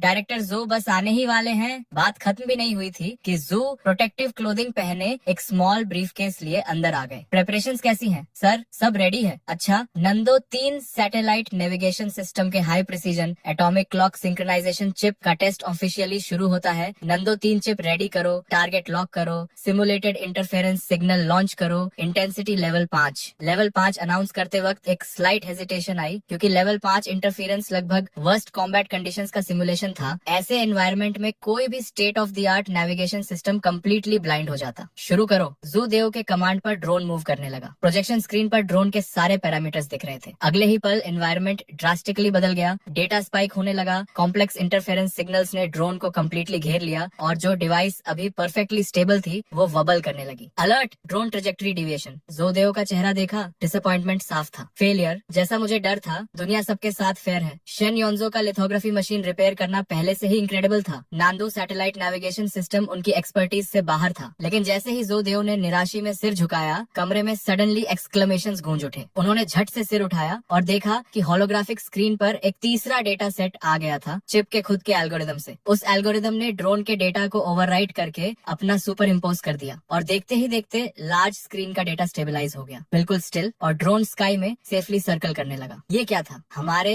सैटेलाइट्स में ऐसा कुछ होता है, लेकिन नांडो सैटेलाइट में नहीं था, लेकिन चेन बॉस के पास था। जू के चेहरे पर एक्सट्रीमली स्मग स्माइल आ गई। मैंने अंदर एल्गोरिदम थोड़ा ट्यूक किया था, लेकिन मुझे खुद नहीं पता था कि मेरी रैंडम सी मॉडिफिकेशन से ड्रोन लेवल 5 इंटरफेरेंस में भी सर्वाइव कर लेगा। किसी ने आवाज में वंडर के साथ कहा, इस बंदे को इंस्टीट्यूट में ले आए तो क्या ही बात हो, लेकिन आखिर ये बॉस है कौन? क्या वो सच में कुछ भी फिक्स कर सकता है? भीड़ में क्यूरियोसिटी बढ़ गई। एयरलाइनर मॉड्यूल फॉल्टी था, फिक्स कर दिया। नांडो चिप नंबर 3 फिक्स कर दिया, और हर बार जो उसके हाथ से निकलता है वो पहले से बेहतर होकर निकलता है। ये सुनकर सीन फ्रीज हो गया। सब स्टंट थे। ये डेटा सिर्फ नंदो नंबर 3 की सक्सेस नहीं था, ये यूक्सिया की साइंटिफिक रिसर्च हिस्ट्री में एक अनप्रेसिडेंटेड ब्रेक थ्रू था। इधर जू फोन डायल कर रहे थे। हेलो चेन बॉस, मैं हूँ। रिया चिप नंबर 3 के बारे में, वो जो आपकी शॉप में ऑलमोस्ट डेड हो गई थी। बॉस की आवाज आई। तो कॉल किस लिए? पैसे मांगने? नहीं, गुड न्यूज देने के लिए। आपने जो चिप रिपेयर की वो अब 100th ऑफ अ मिलीमीटर तक स्टेबल है। ट्रूली रिमार्केबल रिजल्ट है, बॉस ने फ्लैट टोन में कहा। ठीक है, और कुछ? जू एक्साइटेडली बात करते रहे, लेकिन दूसरी तरफ से कोई एंथुजियाज्म नहीं था। सरप्राइज नहीं है बॉस इस डेटा से? सरप्राइज क्यों हूँ? मुझे चार्लेटन समझते हो? मेरे प्रिंसिपल्स हैं, तुमसे कुछ 100 युआन लिए हैं। क्या लगता है बेकार लिए? बॉस वो बात नहीं है। बीप, कॉल कट गई। जू थोड़ा लॉस्ट फील कर रहे थे। लगा जैसे वो खुद ही ट्रैप में फंस गए। एक रिसर्चर ने पूछा, मिस्टर डायरेक्टर ठीक है? हाँ, ये चिप इंस्टॉल करो, मुझे एरोस्पेस डिपार्टमेंट जाना है। रिया नंबर 3 एरोस्पेस डिपार्टमेंट से ही आई थी। उन्होंने कहा था कि ये रिपेयर नहीं होगी और लक ट्राई करने के लिए जो को दे दी थी। उधर शहर के दूसरी तरफ एक military vehicle aerospace systems department की तरफ स्पीड से जा रही थी। बैक सीट में जियो का चेहरा बिल्कुल ठंडरस था। उस स्टबर्न म्यूल ने हेल्प नहीं की। ठीक है, एरोस्पेस सिस्टम्स डिपार्टमेंट में जेंकीवेन से डायरेक्टली मिलता हूँ, कम से कम यहाँ उड़ने वालों का ख्याल रखा जाता है। इस सोच के साथ जाओ के दिल में उम्मीद जागी। एरोस्पेस सिस्टम्स डिपार्टमेंट के अंदर फिगर्स इधर उधर भाग रहे थे। इंडिस्क्राइबेबल केओस था। जेंकीवेन का ऑफिस किसी ऑफिस जैसा बिल्कुल नहीं लग रहा था। वॉर टाइम कमांड पोस्ट जैसा था। फोन्स लगातार बज रहे थे। भीड़ का आना जाना किसी मार्केट प्लेस से कम नहीं था। सब जैसे हाइपर एक्टिव मोड में थे, बस चेहरों पर अर्जेंट लिखा होना बाकी था। मिनिस्टर साहब, ड्रोन इंजन की रिपोर्ट पर सिग्नेचर चाहिए। 1 मिनट रुको मिनिस्टर, लॉन्च कॉम्प्लेक्स 3 के सर्किट्स इम्प्रूव करने का प्लान देखना जरूरी है। जेनवेन एक हाथ में फोन पकड़े डेस्क पर बैठे थे, आंखें डॉक्यूमेंट्स पर जमी थी। उस वक्त वो चाहते थे कि किसी तरह खुद को डुप्लीकेट कर लें। तभी एंट्रेंस से एक एक्साइटेड आवाज आई, ओल्ड मैन यहाँ कैसे? जो ने खुशी से कहा, नांडो 3 चिप देखो, एनकैप्सुलेशन के साथ हमने नांडो 3 रिपेयर कर दी तुम्हारे लिए। जेनवेन ने हैरानी से कहा, नांडो 3? वो प्रोजेक्ट तो अबैंडन नहीं था, कहाँ से रिपेयर करवाई और परफॉर्मेंस कैसी है? जू बोले, मैंने पहले ही इनिशियल चेक्स कर लिए हैं। प्रिसीजन और एंटी इंटरफेरेंस कैपेबिलिटी देखकर तुम स्पीचलेस हो जाओगे। जेनवेन ने थके हुए लहजे में कहा, बस ओल्ड जू, अभी वक्त नहीं है। ये फाइल्स का पहाड़ देख रहे हो, खुद देखना है तो देखो, आज तुम पर टाइम वेस्ट नहीं होगा। जू ने जोर दिया, लेकिन मैंने सच में फिक्स की है। जेनवेन ने नाराजगी से घूरते हुए कहा, एक बार और साफ बोल देता हूँ, नांदो 3 प्रोजेक्ट को हायर अथॉरिटीज ने बहुत पहले कंडेम कर दिया था। इसे रिपेयर करने में कोलोसल रिसोर्सेज लगते, कोई गारंटी नहीं थी। जू ने कहा, लेकिन मैंने सच में रिपेयर की है, एक बार देख तो लो। नहीं, हाँ हाँ। जेनवेन ने इरिटेशन में ब्रीफकेस दूर धकेल दिया। जू का चेहरा तुरंत उतर गया। पैर के तलवे से सिर तक गुस्से की लहर दौड़ गई। उन्होंने ब्रीफकेस उठाया और बिना एक शब्द कहे ऑफिस से निकल गए। ठीक उसी वक्त एडमिनिस्ट्रेशन बिल्डिंग से एक और फिगर निकली। जो और उनका बॉडीगार्ड, दोनों के चेहरे एक दूसरे से ज्यादा डार्क थे। जो बड़बड़ाए, ये जेनवेन भी बिल्कुल सोमिनेंट जैसा है, प्रिंसिपल का इतना पक्का कि हैंडल करना इम्पॉसिबल है। थ्रेट्स भी किए, फ्लैटरी भी की, लेकिन ये जेनकीवेन टस से मस नहीं हुआ। नंदो 3 की बात करना बेकार गया। तभी कोर्टयार्ड में उन्हें किसी की बड़बड़ाहट सुनाई दी। नंदो, वो एम्बिशियस प्रोजेक्ट जो कुछ समय पहले अबैंडन हो गया था, वो कटिंग एज प्रोजेक्ट? जाओ ने सिर घुमाया और नजर जू से मिली, जिनका चेहरा किसी एंग्री गोस्ट से भी ज्यादा सलन था। गुड मॉर्निंग सर, अभी नांदो 3 की बात कर रहे थे? ये सुनकर जू ने सिर उठाया और फ्रीज हो गए। भगवान, शोल्डर पर स्टार्स देखकर ही समझ आ गया। जनरल, हाँ नांदो 3, हमारे 7वीं इंजीनियरिंग इंस्टीट्यूट ने नांदो 3 चिप रिपेयर कर दी है, लेकिन वो बेवकूफ जेनकीवेन कुछ समझता ही नहीं। बोलता रहा कि नंदो 3 कॉन्टिफेक्टर है। जो ने क्विकली जियो को ग्रीट किया और अपना स्मॉल बॉक्स प्रेजेंट किया। जियो ने कहा, नंदो 3, मुझे लगता था ये प्रोजेक्ट अबैंडन हो चुका था। जो बोले, वो पहले था, हमारे रिसर्च इंस्टीट्यूट ने प्रॉब्लम ओवरकम कर ली है, चिप टेक्नोलॉजी अपग्रेड हो गई है, अब इसकी प्रिसीजन इतनी है कि मक्खी को टारगेट कर सके, anti interference capability super human level की है, आसमान गिर जाए तो भी काम करती रहेगी, और सबसे इम्पोर्टेंट, इसका खुद का इंडिपेंडेंट कंप्यूटिंग एल्गोरिदम है। फाइनली एक रिसेप्टिव ऑडियंस मिला था। जो पैशनेट प्रेजेंटेशन मोड में आ गए। जाओ अमेजमेंट से सुन रहे थे, सच में इतनी पावरफुल है? वो जनरल थे, ट्रूप्स लीड करना जानते थे, लेकिन साइंटिफिक रिसर्च डेटा उनकी समझ से बाहर था। जो बोले, जनरल मैं आपसे कैसे झूठ बोलूंगा, अगर इसे मिसाइल पर इंस्टॉल करें तो एब्सोल्यूट प्रिसीजन, सोल्जर्स को इक्विप करें तो वो एनिमी लाइंस के पीछे जाकर टारगेट्स मार्क कर सकते हैं, HQ से कांस्टेंट कांटेक्ट रख सकते हैं। बिल्कुल परफेक्ट। जाओ के चेहरे के एक्सप्रेशंस बदलने लगे, पहले इंटरेस्ट, फिर डाउट, फिर शॉक, सांसें अपने आप तेज हो गई। High precision targeting, ultra resistant to jamming, independent communication channel, हर वर्ड जाओ के दिल में प्रिसीजन से लगा। गारंटी दे सकते हो? बिल्कुल, मैं 7वीं रिसर्च इंस्टीट्यूट का डायरेक्टर हूँ, मेरी रैंक के डायरेक्टर की बात का वेट होता है। ठीक है, तो मैं मास प्रोडक्शन के लिए स्पेशल फंड्स रिलीज करने को तैयार हूँ, अगर कम पड़े तो एडिशनल फंडिंग भी लूंगा, लेकिन पहले हमारी ट्रूप्स इसे ट्राई करेंगी, शॉर्ट टर्म में किसी और को सप्लाई नहीं होगी। जो ने समझाया, जनरल मास प्रोडक्शन अभी पॉसिबल नहीं है क्योंकि इस चिप का इंक्रिप्शन प्रोटोकॉल और लॉजिकल ऑपरेशंस इंडिपेंडेंट है। ये एक एंटायरली न्यू सिस्टम है, कल की दुनिया खोलने की है, लेकिन अभी हमारे पास सिर्फ एक की है और हम इसकी इंटरनल स्ट्रक्चर पूरी तरह नहीं समझते। सबसे जरूरी है कि इसे सैटेलाइट से कनेक्ट करना होगा। जाओ ने कहा, चिंता मत करो, हाईएस्ट अथॉरिटीज से रिक्वेस्ट करूंगा कि बेस्ट रिसर्च इंस्टीट्यूट्स तुम्हारी हेल्प करें। इतने पावरफुल देश में फिनिश्ड प्रोडक्ट होते हुए इतनी छोटी चिप डिसाइफर नहीं होगी, ये मैं नहीं मानता। जू ने धीरे से कहा, नहीं होगा जनरल, मतलब देश के सारे इंस्टीट्यूट्स, बताओ किसके पास जाऊं? और तुम कह रहे हो कोई नहीं कर सकता? जाओ की आईब्रोज चढ़ गई। उनकी नजर में फिनिश्ड प्रोडक्ट होना मतलब आंसर की होना था, कॉपी करो और हो गया। नहीं जनरल, रिसर्च इंस्टीट्यूट्स सच में नहीं कर सकते। तो फिर कौन कर सकता है? एक अप्लायंस रिपेयरमैन। क्या? जाओ की आवाज कई ऑक्टेव्स ऊपर चली गई। उन्हें खुद पर शक हुआ कि सुना सही या नहीं। जो रिसर्च इंस्टीट्यूट्स नहीं कर सकते वो एक अप्लायंस रिपेयरमैन को सौंपना है? मजाक कर रहे हो? देश के स्ट्रेटेजिक फ्यूचर का कटिंग एज प्रोजेक्ट है ये। जो ने हाथ जोड़े, जनरल मैं जानता हूँ अबसर्ड लगता है, लेकिन ये लंबी कहानी है, कुछ वर्ड्स में एक्सप्लेन नहीं होगी, चलिए मेरे साथ समझ जाएंगे। उधर रिपेयर शॉप में बर्न्ड प्लास्टिक की स्मेल हवा में थी। मैं ट्वीजर से एक पुराने एम्पलीफायर पर चावल के दाने से भी छोटा कैपेसिटर रिप्लेस कर रहा था। 80s amplifier repair. Tech point earned 2, current tech point 1940। Tweezers रखते ही मैकेनिकल वॉइस आई। कितने दिन हो गए थे सिर्फ राइस कुकर्स और इंडक्शन कुकटॉप्स रिपेयर करते हुए टेक पॉइंट्स स्नेल की रफ्तार से बढ़ रहे थे। लिथोग्राफी मशीन और नांडू, 3 चिप रिपेयर में देखो कितने पॉइंट्स मिले थे। इस रफ्तार से तो सोल्जर का एक्सोस्केलेटन अफोर्ड करना दूर की बात, जानसिंह ने स्पेसशिप के ब्लूप्रिंट्स भी नहीं मिलेंगे। तभी शॉप के सामने एक मिलिट्री व्हीकल रुकी। उस बिल्कुल ऑर्डिनरी सी स्ट्रीट को देखकर जाओ की आईब्राउज चढ़ गई। जू ने कहा, जनरल आ गए, स्ट्रीट थोड़ी केओटिक है, वेंडर्स की आवाजें हर तरफ से आ रही हैं, काफी लोग हैं, लेकिन किसी भी दूसरी स्मॉल स्ट्रीट से अलग नहीं लगती। जाओ ने सार्कास्टिकली कहा, सीक्रेट बेस यहाँ है और किसी को पता नहीं चलेगा? अंदर कैसे जाते हैं? पासवर्ड क्या है? जो ने जल्दी से कहा, जनरल कोई सीक्रेट बेस नहीं है, कोई स्पेशल एंट्रेंस नहीं, बस यही वो रिपेयर शॉप है। जाओ ने गुस्से से कहा, जोडू मुझे मजाक के लिए नहीं लाए हो। नांदो 3 जो रिसर्च इंस्टीट्यूट नहीं कर सके उसके लिए इस जगह लाए हो। मिलिट्री मैन्यूवर्स शुरू होने वाले हैं, टाइम वेस्ट करने का शौक है। जो ने कहा, जनरल प्लीज काम डाउन। यहीं पर नांदो 3 रिपेयर हुई थी और कुछ दिन पहले फोटोलिथोग्राफी मशीन की एक्यूरेसी भी यहीं एडजस्ट हुई थी। अगर यहाँ नहीं हो सकता तो दुनिया में कहीं नहीं होगा। जाओ ने चौंकते हुए पूछा, क्या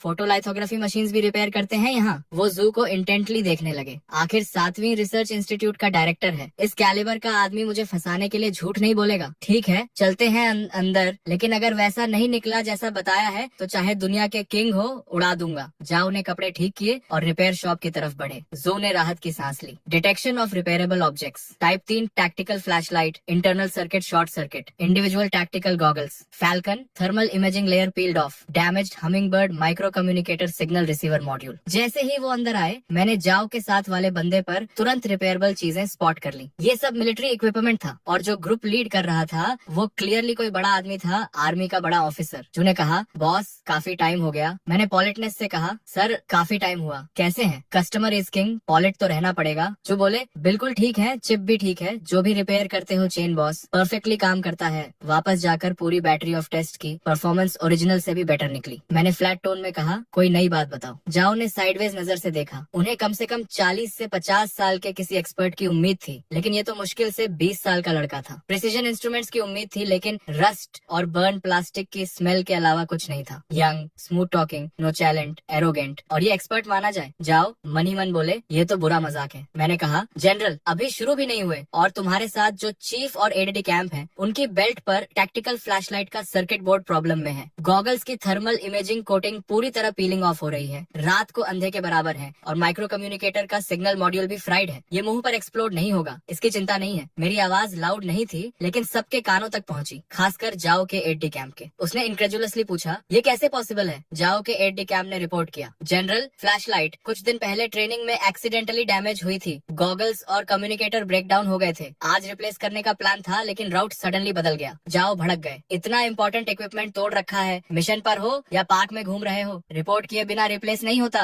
बैटलफील्ड पर तो वॉकिंग टारगेट बन जाते। जाओ पहले से गुस्से में थे और अब एट डे कैंप पर उंगली उठाकर बरस रहे थे, लेकिन तभी जो का बॉडी फ्रीज हो गया। वो अंदर आते वक्त एक वर्ड नहीं बोले थे, तो इस लड़के को ये सब कैसे पता चला? तुम्हें कैसे पता? तब कहीं जाकर जाओ को रियलाइज हुआ, उनकी आंखें मुझ पर जम गईं। सालों की कॉम्बैट ट्रेनिंग से उस बूढ़े सोल्जर में एक आइस एरा आ गई थी, जो अचानक अनलैश हो गई। जो डर के मारे उछल पड़े, उन्हें लगा जाओ के ऑर्डर पर एट डे कैंप मुझे बाहर खींचकर पीट देगा। मैंने बिना घबराए कहा, ऑनेस्ट लोग बॉडीगार्ड लेकर नहीं चलते। वैसे आर्मी में रैंक से मुझे कोई फर्क नहीं पड़ता, लेकिन ये मेरी जगह है। मेरे टेरिटरी पर ड्रैगन को भी झुकना पड़ता है और टाइगर को भी लेटना पड़ता है। पसंद नहीं तो दरवाजा खुला है। जो की आंखें फट गईं। चेन बॉस इतना डायरेक्ट मत हो, ये जनरल है, चाहे तो तुम्हारी शॉप को ब्लास्ट फर्नेस में डाल दें। जाओ भी स्टंट थे। डिसबिलीफ और शॉक दोनों उनकी आंखों में दिखे। सालों में ड्रिल सार्जेंट की कुछ किक्स के बाद किसी ने उनसे इस तरह बात करने की हिम्मत नहीं की थी। जाओ के एट डे कैंप से रहा नहीं गया। उसने मुट्ठी बांधी और मेरी तरफ लपका। रुको, जाओ ने ऑर्डर दिया। एट डे कैंप जहाँ था वहीं फ्रीज हो गया और पीछे हट गया। मैंने कामली कहा, ये रिपेयर शॉप है, बॉक्सिंग रिंग नहीं। लड़ना है तो बाहर जाओ। ऊपर से मैं काम था, लेकिन अंदर से डर के मारे जान निकल रही थी। उस बॉडीगार्ड की मसल्स बैगी क्लोथ्स के नीचे से भी दिख रही थी। अगर उसकी मुट्ठी मेरे सिर पर पड़ती तो इस स्टोरी का यही एंड हो जाता। जू ने क्विकली टॉपिक चेंज किया। चेन बॉस, पिछली बार नांदू 3 चिप रिपेयर की थी, हम उसे वॉरहेड पर इंस्टॉल करवाना चाहते हैं ट्रैकिंग फंक्शन के लिए। क्या कर सकते हो? मुझे सडनली इंटरेस्ट हुआ। ये तो सीरियस मैटर है, आखिर करना क्या है? जाओ ने ग्रेवली देखते हुए कहा, अमनिशन है। हमारी ब्लू आर्मी में एक UIA है, हर बार उससे हारते हैं, इस बार जीतना है। कर सकते हो? मैं समझ गया। अगर मैंने मना किया तो ये सारे पुराने नए हिसाब चुकता कर देंगे। मैंने कहा, बिल्कुल हो सकता है, लेकिन इतने पैसे चाहिए। मैंने 5 उंगलियां उठाई। जू ने खुशी से फोन निकाला भी। 500 हो जाएगा। मैंने रोका, इस बार 50,000। क्यों? पहले 500 थे, अचानक इतना? क्योंकि इनकी शक्ल पसंद नहीं आई, मेरे साथ बदतमीजी की। 50,000 तो दोस्त का भाव है। मैंने जाओ की तरफ इशारा किया। जाओ ने बिना झिझके कहा, 50,000 मंजूर, और काम अच्छा हुआ तो 50,000 और। अगले ही पल पेमेंट कंफर्मेशन का बीप आया, और इस तरह ये बड़ा कॉन्ट्रैक्ट मेरे हाथ लग गया। वो मेरा काम सॉल्व कर देंगे, लेकिन ये काम यहाँ नहीं होगा। मैंने कहा, काम तुम्हारी जगह पर होगा। जाओ ने पूछा, क्यों? ये हमारा मेन प्रोजेक्ट साइट है, यहाँ कोई कॉन्फिडेंशियल इन्फॉर्मेशन लीक होने का खतरा नहीं है। मैंने समझाया, कोई ऑफेंस नहीं, लेकिन तुम क्लियरली बड़े आदमी लगते हो। सच में मुझसे नंदो 3 एक सिंगल बुलेट पर माउंट करवाओगे? उसके लिए कम से कम एक सॉलिड शेल चाहिए। वो चीज शहर के बीच में नहीं निकाल सकते। अगर वो कॉन्ट्रैप्शन यहाँ दिखी तो मैं फ्रंट पेज न्यूज बन जाऊंगा। जाओ एक बार फिर स्पीचलेस हो गए, लेकिन इस बार पूरी तरह कन्विंस्ड भी थे। उन्होंने चिप इंस्टॉल करने के बारे में सोचा था, लेकिन ये प्रॉब्लम उनके दिमाग में आई ही नहीं थी। ठीक है, कोई प्रॉब्लम नहीं, तुम दोनों यहीं रुको, मैं अपना सामान लेकर आता हूँ। ये कहकर मैं सीधे पीछे स्टोरेज रूम में चला गया। जू और जाओ दोनों स्टंट खड़े रहे। उन्हें लगा मैं कोई सूटकेस वगैरह लेकर आऊंगा, लेकिन मैं एक घिसा पिटा कैनवस बैग लेकर निकला। जाओ ने हैरानी से कहा, बस यही और इंस्ट्रूमेंट्स? इतने सारे इंस्ट्रूमेंट्स यहाँ हैं, उन्हें क्यों नहीं ले रहे? मैंने डिस्डेनफुल नजर से जाओ को देखा और बोला, मेरा दिमाग ही सबसे बेस्ट इंस्ट्रूमेंट है, और हील घुमाकर दरवाजे से बाहर निकल गया। जो ने धीरे से कहा, खैर टेक्नीशियन तो है, जब तक योशियाओ से जीत दिलाए, जो कहे वो गॉस्पल। बाहर आकर मैंने कहा, पैदल आए थे क्या? पूरी कार है बस, प्लेन नहीं है, टैंक नहीं है, लेकिन कम से कम मिलिट्री व्हीकल तो होनी चाहिए। जो ने झट से गार्ड्स को सिग्नल दिया और थोड़ी देर में एक ऑर्डिनरी कार और एक मिलिट्री व्हीकल आ गई। मैंने मन में सोचा, बुरा नहीं, जिंदगी में पहली बार मिलिट्री व्हीकल में बैठने का मौका मिला। चलो, दोनों कार्स तेजी से सड़क पर दौड़ने लगी। मैं बैक सीट पर टेक लगाकर आंखें बंद करके आराम करने लगा। कन्वेंशनल वॉरहेड में चिप ऐड करना ये काम चेन वेव्स रिपेयर करने से कहीं ज्यादा इंटरेस्टिंग था। कन्वेंशनल वॉरहेड का फ्लाइट पाथ खासकर टर्मिनल फेज में कई फैक्टर से इन्फ्लुएंस होता है, air currents, temperature, humidity, target movement वगैरह। टर्मिनल करेक्शन वो फाइनल फेज होता है जब GIV टारगेट के पास पहुंचने वाली होती है। इंटरनल माइक्रो प्रोपल्सर्स ट्रैक्टरी एडजस्ट करके डिविएशंस करेक्ट करते हैं। कुछ घंटों बाद दोनों कार्स एक हेविली गार्डेड इंकैम्पमेंट में स्लोली दाखिल हुई। ऊंची वॉल्स, इलेक्ट्रिक फेंसेस, हर तरफ गार्ड्स, हेविली आर्म्ड सोल्जर्स लगातार पेट्रोल कर रहे थे। अंदर घुसते ही एक टेरिबली ऑस्टियर एटमॉस्फेयर फील हुई। ये डेफिनेटली मिलिट्री कैंप था, कोई शक नहीं। माहौल सच में इम्पोजिंग था। जू ने कहा, मिस्टर चेन आ गए। मैं वॉन कैनवस बैग थामे कार से उतरा। बिल्डिंग के अंदर जाते ही मैं कम्प्लीटली स्टनड रह गया। रिपेयर शॉप से तो रात दिन का फर्क था। एक ह्यूज हैंगर जैसी structure, open space, precision instruments से भरा हुआ, जिनके नाम भी मुझे नहीं पता थे, सब ऑपरेट हो रहे थे। अलग अलग यूनिफॉर्म्स में स्टाफ मेंबर्स अपने अपने पोस्ट पर बिजी थे और मेरी एंट्री होते ही सबकी नजरें मुझ पर आ गईं। एक ने धीरे से कहा, वो जनरल जो है ना, पीछे वो यंग आदमी कौन है? दूसरे ने जवाब दिया, पता नहीं, कोई इम्पोर्टेंट नहीं लगता, किसी गांव से आया देहाती लग रहा है। तीसरे ने कहा, बकवास बंद करो, जनरल जो के साथ ऑर्डिनरी आदमी नहीं होता। जो ने आवाज लगाई, सब काम रोको, असेंबल करो। थोड़ी देर में दर्जनों मिलिट्री टेक्नीशियंस यूनिफॉर्म्स में लाइन में खड़े थे। जाओ ने कहा, इंट्रोडक्शन करवाता हूँ, ये जुदेंग है, 7वीं रिसर्च इंस्टीट्यूट के डायरेक्टर, और ये शेनवांजो हैं, एक रिपेयर शॉप के ओनर। सबने एक साथ मेरी तरफ देखा। चेहरों पर इनकॉम्प्रिहेंशन साफ था। एक रिपेयर शॉप का ओनर यहाँ क्या कर रहा है? जाओ ने जू से कहा, डायरेक्टर जू, इंट्रोडक्शन आप करवाइए। जू ने ब्रीफकेस से चिप निकाली। डियर कॉलीग्स, आज हम इसी चीज के लिए यहाँ हैं। सबने गर्दनें आगे की। ये क्या है? हाई टेक्नोलॉजी लग रही है। ऑर्डिनरी तो नहीं है, लेकिन काम क्या करती है? जू ने बताया, ये नंदो 3 सैटेलाइट नेविगेशन सिस्टम की चिप है। नंदो 3, वो रिसर्च प्रोजेक्ट तो बंद हो गया था,